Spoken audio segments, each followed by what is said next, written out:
Hello, my name is William Schenk, and I will be discussing the Communication Privacy Management Theory by Sandra Petronio. And I really hope I'm pronouncing that correctly.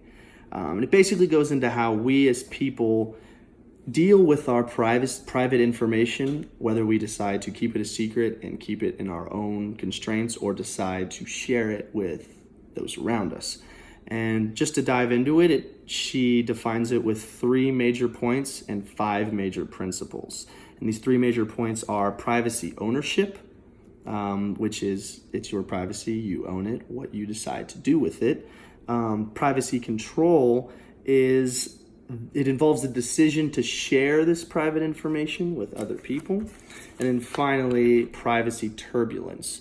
When managing this private information between you and your new confidant doesn't go the way we expect, and your relationship is now going through turbulence because you have broken that trust.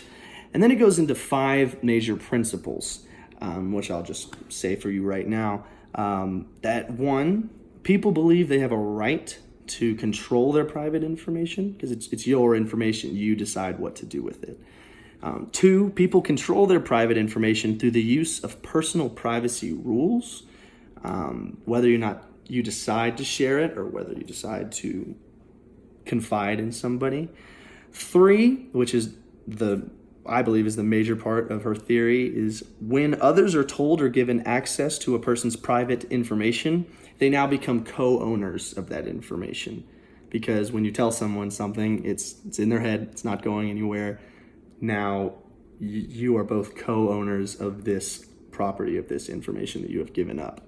4th, and going off of the 3rd, is that co-owners of private information need to negotiate mutually agreeable privacy rules about telling others.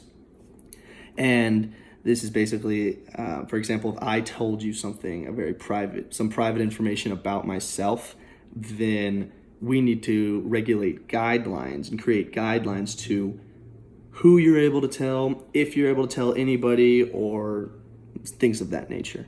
And then finally, the 5th principle, when co-owners of private information don't effectively negotiate and follow the mutually held privacy rules, boundary turbulence is likely to result.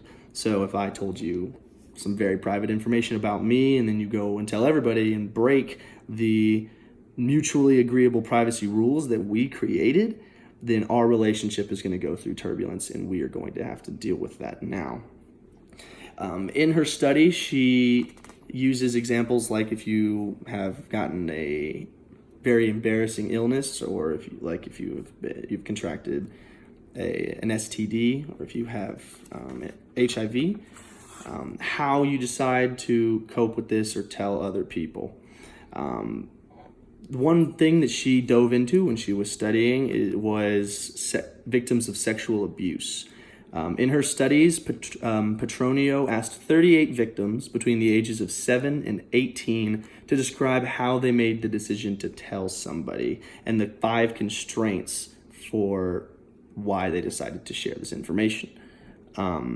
These go into the culture, gender, motivation, context, and risk-benefit ratio. So just to quickly explain those, the culture that you live in defines how willing you are to share information. Like in an individualistic culture like the United States, we are very open and we share a lot of things compared to an Asian culture where they are more closed off and do not share information like that. The gender, in her study, she found that women disclose more than men, and they're more willing to share information with others. The motivation, which goes into the relationship that you have with the person you decide to share information with. If it's a close family member or a close friend, you're more willing to share this information. And if it's a stranger, you wouldn't want to share very private information with them. Then the context, which is the context of the secret, how serious it is and whether or not you would want to share that information. Like if I had contracted an STD, I wouldn't want to share that with anybody. I would want to keep that very secret. But if I cheated on a math test, then I could share that with, it's not a big deal. And then the risk-benefit ratio, the fifth and final, is the risks of sharing this information, whether they will go tell everybody, and then also the benefits that you could gain from having a social confidant that could help you deal with this private information. She uses the studies done by communication professors Paige Toller of the University of Nebraska at Omaha and Chad McBride to explore the complexities of co-owning private information. And basically, they go into when family members decide to share information with their children to be honest and upfront with them, or they decide to keep it from them because they don't know how they'll react and they're trying to keep them safe. I really like this theory and how it goes into how we deal with our private information, but she has some critiques on the Keene diagnosis, and they believe there's too much ambiguity in the theory.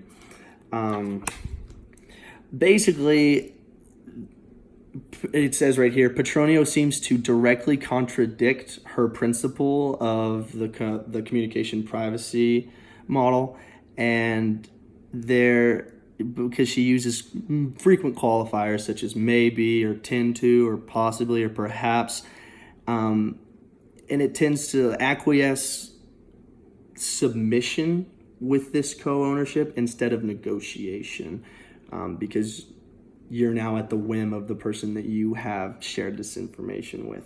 Apparently, she is aware of these problems, and there are gaps in the theory, but I still believe it is very,